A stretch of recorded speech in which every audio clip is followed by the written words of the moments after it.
you. We trust everything in you, O God, and thank you, Lord, in Jesus' name. Amen. So this time, let's declare the 5 confessions of the blood. Through the blood of Jesus, I have been redeemed from the power of the enemy. Through the blood of Jesus, all of my sins have been forgiven.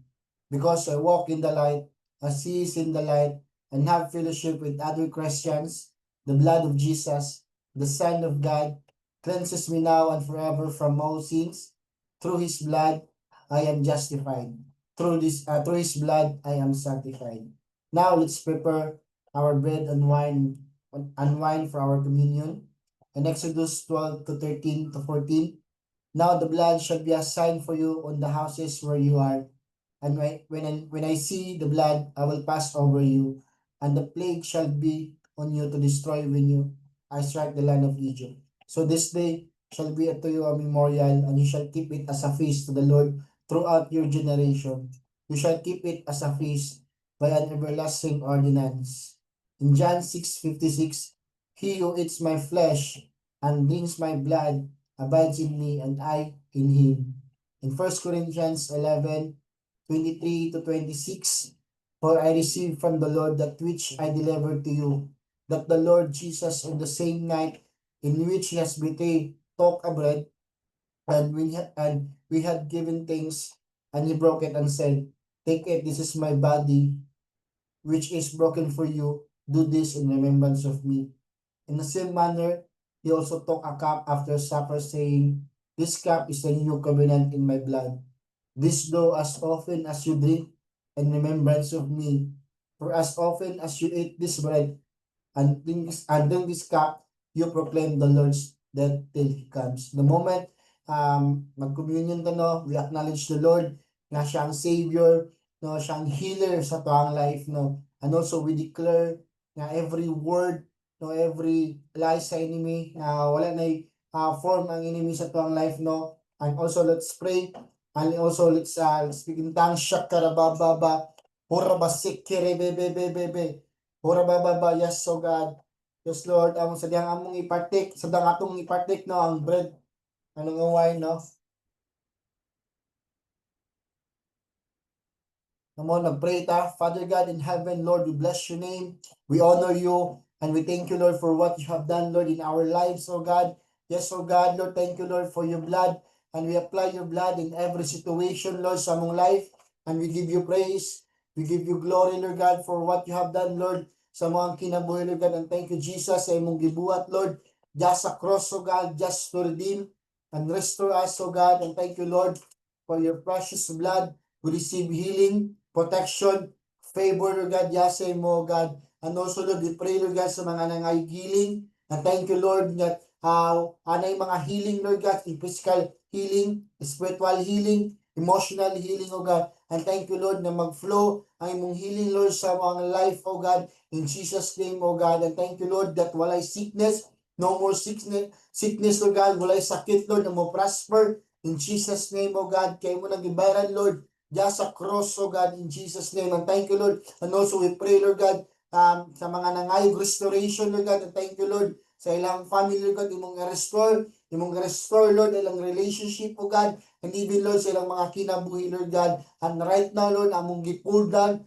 ang every movement, Lord God, sa enemy, Lord God. And thank you, Lord, that no weapon formed against us shall prosper, oh God. And thank you, Lord, that we will walk by faith, not by sight, oh God. And thank you, Lord, for protection, oh God, that every day, Lord, sa aming buhay, Lord God, and thank you that we are protected and covered with your precious blood, oh God. We declare, Lord God, that your wisdom and understanding, Lord, will flow sa mga kinabuhi, Lord God, and thank you, Lord, that every work of our hands, oh God, thank you, Lord, that you will prosper in Jesus' name, oh God, and thank you, Lord, na ma-experience na mo, Lord, ang era of multitudes, millions, and miracle, oh God, and thank you, Lord, for everything, oh God. In Jesus' name we pray. Amen. Rabababahan Karera Baba. Dapat in-prepare na Rabababahanday Rabashi Karera Baba. This time, let's apply the 7 shadings of the blood of Jesus. First, we just take the blood of God that was shed in the Garden of Gethsemane, and we declare no more moments of distress, anguish, agony, worry, or fear. The curse of deceit, confusion, and indecision is broken now in Jesus' name. Freedom to overcome rejection. It breaks the curse of deception, protection from the effects of deceptions and betrayal. Faithfulness in your commitment. Second, we just take, oh God, the blood that was shed in your wounded body because of the 39 lashes, and we declare physical healing from all sickness, healing from all kinds of sickness brought by generational curses. It breaks the yoke of slavery and all bondages, redemption from sin. Third, oh God, we just take, oh God, the blood that was shed, oh God, in your head, oh God, because of the crown of thorns, oh God, and we declare, oh God, your leadership will flows over our life like David's slingshot stone victory over every conquest, transforms curse to blessing. The earth and ground will now be blessed. Crown symbolizes victory, prosperity, authority, honor, dominion, and power.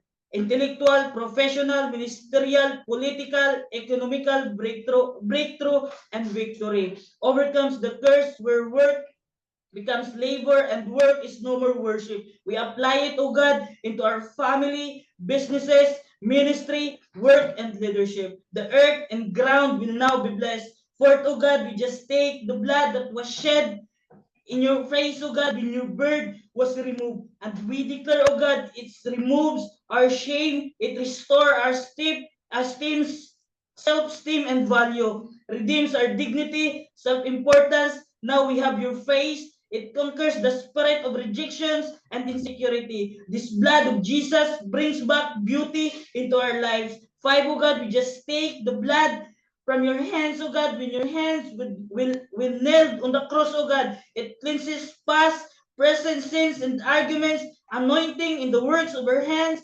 gifts and talents will be developed. It makes us productive with right works ethic. It destroys every form of unproductivity, laziness, mediocrity, lack of focus, lack of creativity. It restores the anointing and gifts of the Holy Spirit, God's power and strength, anointing for multitudes and consolidation. Six, oh God, we just take the blood, oh God, that was shed in your feet, oh God, when your feet was nailed on the cross, oh God. It restores our lives in the right path, center of your will, always in your divine purpose and perfect will of God. We will walk in His truth and His righteousness. We will be in the God wants us to be. Never miss His divine appointment, anointing to send disciples. And lastly, oh God, we just take the blood that was shed in your heart, oh God, and we declare, oh God, those blood, oh God, gush out when your side, oh God, was first because you died with a broken heart,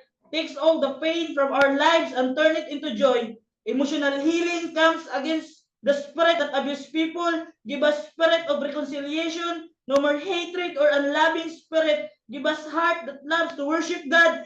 Give us passion for God and compassion for people. God give you His heart. Yes, oh God, we thank you, Lord, for all the things, all the sacrifices, oh God, that you have done at the cross of Calvary, oh God. Salamat, Lord, that you pinanalo mo na lahat, oh God. You do all the things, oh God. Enable us, oh God, that victory, oh God, will become our portion, oh God. Thank you, Jesus, oh God, for your love, oh God, for all the sacrifices, oh God. In Jesus' name we pray. Amen.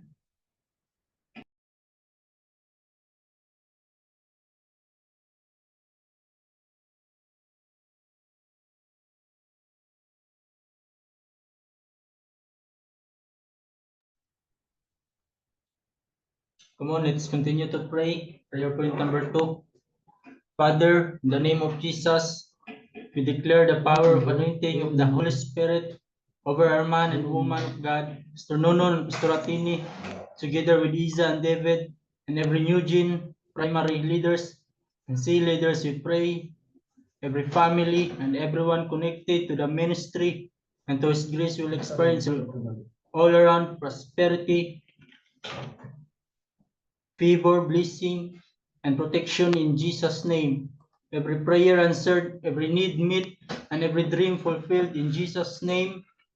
We declared wisdom, discernment, and fire to do your purpose and produce great exploit in Jesus' name. You said in your words, Lord, in Daniel chapter 11, verse 32, but people who know their gods shall be strong and carry out great exploits. We declare that you will avenge us, Lord. We declare your word in Isaiah chapter 54, verse 15. If anyone does attack you, it will not be my doing. Whoever attacks you will surrender you. In Isaiah chapter 54, verse 17, no weapon formed against us shall prosper, and every tongue which rises against us in judgment we shall condemn. This is our heritage as servants of the Lord, and our righteousness is from you, Lord. People will evil plans against us will not prosper in Jesus' name. We declare your word in Deuteronomy chapter 28, verse 11. The Lord will grant that enemies who rise up against us will be defeated before us. They will come from one direction, but flee from us in seven. In Psalms chapter 7, 15, 17, they dig a deep pit on trap others, then fall into it themselves. The trouble they make for others backfires on them. The violence they plan falls on their own heads. I will thank the Lord because he is just. I will sing praise to the name of the Lord Most High in Jesus' name. In Deuteronomy chapter 32, verse 35, soon our enemies will get what they deserve. Suddenly, they will sleep and totally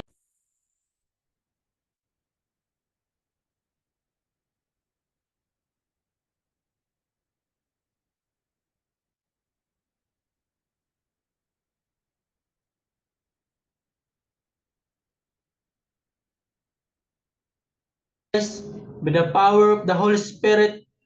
Lord, we pray for our pastors, Pastor Nonon, Pastor Atini. Lord, gamitin mo sila, Lord, in all area, Lord, according to your will. Be in your words in Jesus' name. 11, we pray for children, Lord God, La Iza and David. Lord, na mag-walk sila, Lord God, sa imahan, Lord. Gamitin mo sila, Lord, for the next generation. Bigyan mo sila ng wisdom, knowledge, and understanding, Lord God. As imong pulong, Lord God, and even, Lord, bigyan mo po sila, Lord God, ng strategy, Lord, to how handle people. And even, Lord, we continue to win souls and make disciples, Lord. In Jesus' name we pray. Amen and amen.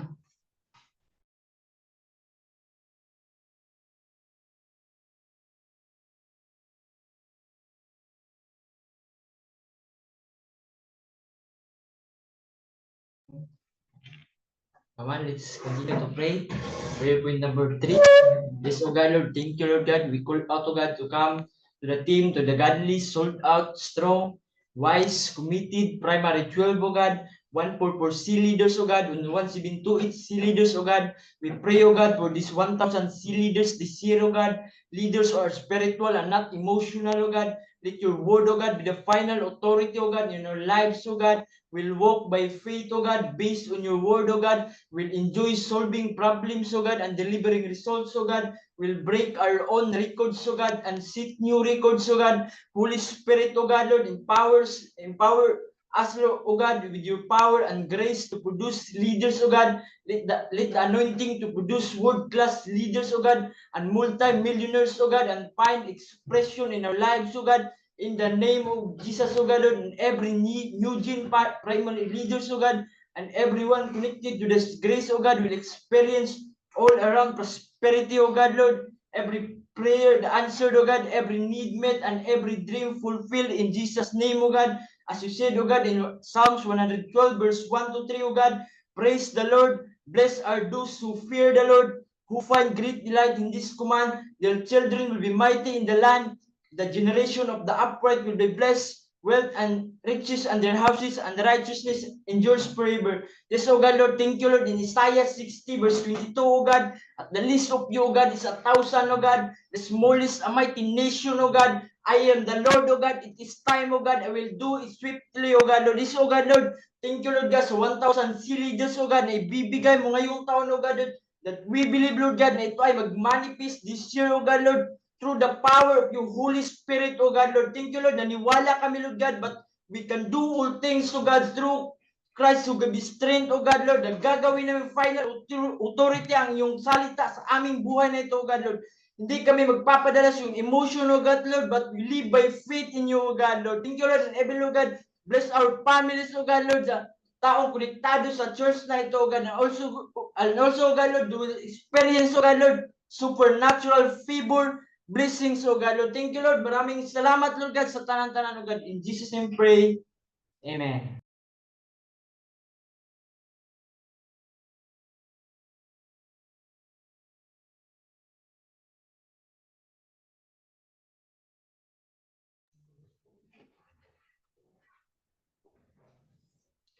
Come on, let's continue to pray. Prayer point number 4. Father, in the name of Jesus, we pray for our nation Philippines. We pull down every stronghold, every works of the devil in Jesus' name. We pray for godly leaders that truly serve our nation with integrity. We call on the blessings and favor that you have prepared for our nation. You said in your words, Lord, in Psalms chapter 5, verse 12, for you bless the righteous, O Lord. You cover him with favor as with a shield. In Psalms 90:17, may the favor of the Lord our God rest on us, establish the work of our hands for us. Yes, establish the work of our hands. In Leviticus chapter 26, 9 to 11, I will look on you with favor and make you fruitful, increase your numbers, and I will keep my covenant with you. You will still be eating last year's harvest when you will have to move it out to make room for the new. I will put my dwelling place among you, and I will not abhor you. We also pray for our pastor in this surgery, declaring quick and successful surgery in Jesus' name. His entire organs and body will be strong and prepared for this surgery in Jesus' name. Calcium will be normalized, no complication in Jesus' name. Fast, full, and permanent restoration of health in Jesus' name. We declare presence of mind to the doctors and all that involved.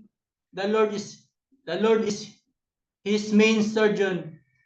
For Pastor Juby Abel, Lord, we pray for her complete healing, no complications, a healthy heart, and fully restored organs in Jesus' name.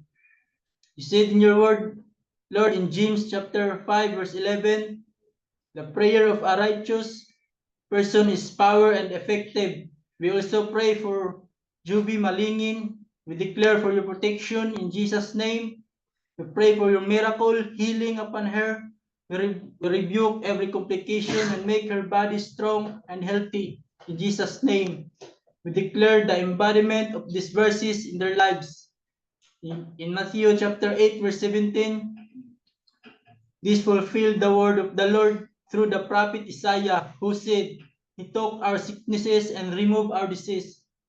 In Isaiah chapter 53, verse 5, but he was pierced for our transgression, he crushed for our iniquities, the punishment that brought us peace was on him, and by his wound we are healed in Jesus' name.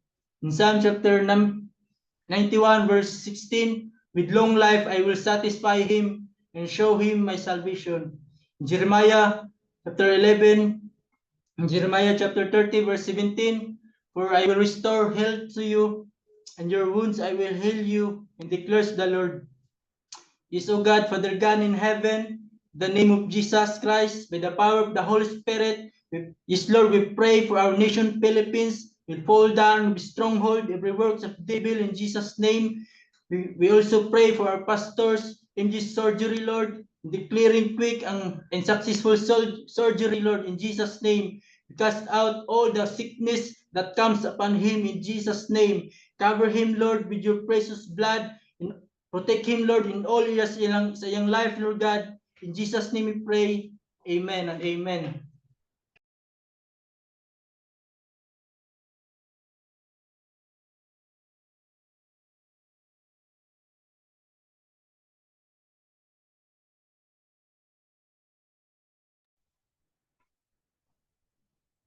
Let us pray for the prayer point number 5. Yes, O God, Father God in heaven, Lord, we thank you for giving us the best lands.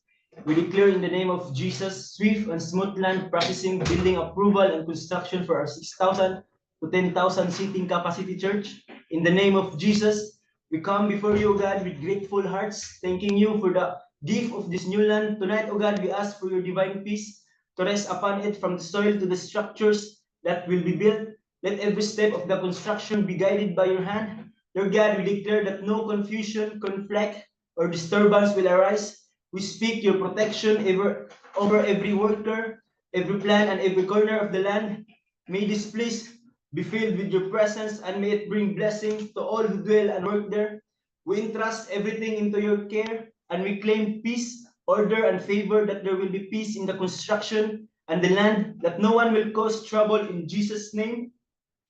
We declare the favor of God and favor of man, favor from government and private institutions. In Proverbs chapter 21, verse 1, in the Lord's hand the king's heart is a stream of water that he channels toward all who please him. Wherever we turn, favor is on our side.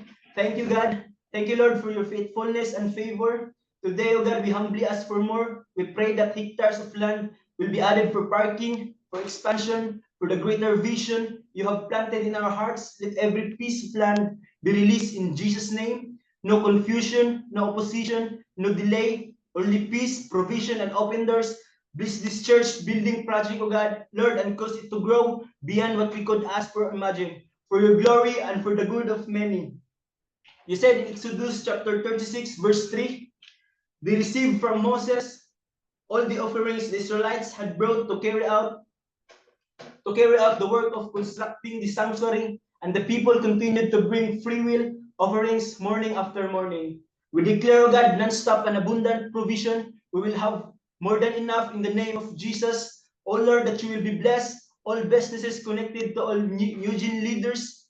Blessing and favor will rest on all our home offices. You will make each leader a topmost top C leader and topmost top CEO.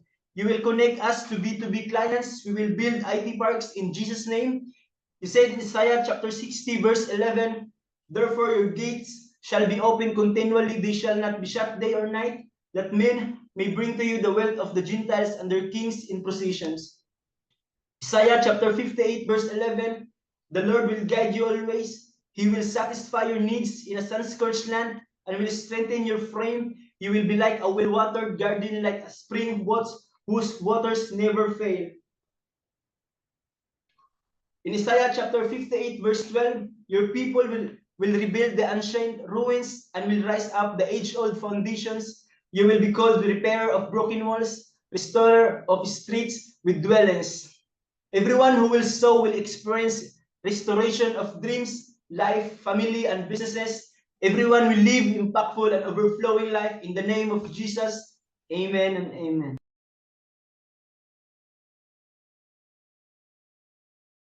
Amen. So, welcome sa ating evening prayer po. So, sabihin mo sa katabi mo, good evening. So, before we start, let's pray. Sige, Father God in heaven, Lord, we bless your name.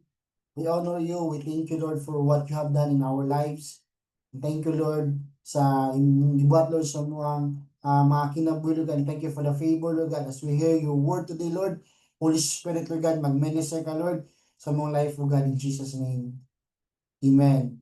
So, I'll be sharing the continuation sa chapter 3 na a short recap po as what I have discussed yesterday, and the topic is God's word is medicine. So number 1 is confession of God's word. Confession activates God's word. What you speak in faith brings spiritual healing into physical healing. So every time po pala nagdi-declare tayo ng word of God over our life, sa ibang tao, sa kapatid mo, even your family, or kahit anong sitwasyon, as we declare and believe that the Lord will do something sa time na magdi-declare tayo ng word ng Panginoon. And number 2 is doctors and medicine. Na-discuss ko po to kahapon about sa doctors and sa medicine. It's okay to ask a medical advice sa mga doctors at uminom ng mga gamot kasi binigyan po tayo ng wisdom, and then ito po ay galing kay Lord, and sila po ang naging instrument para gumaling tayo ng mabilis. Pero God reminds us to fully trust in Him, not only in human ability. So ito po yung continuation, no? And number 3 is faith with medicine. Yeah, faith and medicine. Taking medicine doesn't mean you lack of faith. What matters is you combine it with faith by declaring God's healing. Medicine can ease symptoms, but only God brings complete restoration. So, and in James 5 to 15, and the prayer of faith will save the one who is sick, and the Lord will raise him. So faith prayer brings complete restoration beyond what medicine can do. So yung faith po natin ay malaking tulong po para tayo ay gumaling, no, mabilis na gumaling. Kaya we will not stop praying, we will not stop seeking the word of God, declaring the word of God until we receive the healing from the Lord. Amen. Kasi yung capital po natin is yung faith po. Kasi if meron kang malaking faith, everything is impossible. If meron kang sakit, if meron kang na-experience nga what we call this hindi po maganda, you can declare the word of God and then have faith, believe, and you will receive. And number 4 and the last, no, God's word brings true wholeness. In 1 Thessalonians 5:23, may God Himself, the God of peace, sanctify you through and through. May your whole spirit, soul, and body be kept blameless at the coming of Lord Jesus Christ. Unlike the medicine that only targets the body, God's word heals the whole person, body, mind, and spirit. It brings peace to our heart, strength to your body, and hope to your soul. So, in-emphasize po sa topic na to na ang word ng Lord is the foundation po sa ating buhay. Po sa ating buhay. Di lang siya word, but siya po yung tumutulong sa tao para gumaling. Hindi lang sa kanyang katawan, but kundi sa spiritual aspect po. Ang word ng Lord ay nagbibigay wisdom, knowledge, and understanding, and also bring peace and hope sa buhay ng isang tao. Kaya mahalaga po nga word-based po tayo in every situation po sa ating buhay. May sakit ka, or even gusto mo gumaling, or even ano po yung sitwasyon, dapat word-based ka. Kasi para hindi ka magiging emotional. And then if may word ka, then keep it, and then starting declaring it and believe, and mangyayari po yung yung declaration mo sa buhay natin, sa buhay mo. Amen. So I believe, no, meron po tayong natutunan ngayon, na ang topic is God's word is medicine. Word based po tayo. Sabihin mo sa katabi mo, word based po tayo. Let's pray. Father God in heaven, Lord, salamat Lord for what you have done sa buhay namin, Lord God, and thank you, Lord. Mag-lead ka, Lord, according sa imong word. Guide us, Lord, and protect us by your blood, oh God, and also, Lord, thank you, Lord, sa topic today, Lord, imong word, Lord God, ang mag-manifest, Lord, sa among kinabuhi, Lord God, and thank you for everything, oh God, in Jesus' name, amen.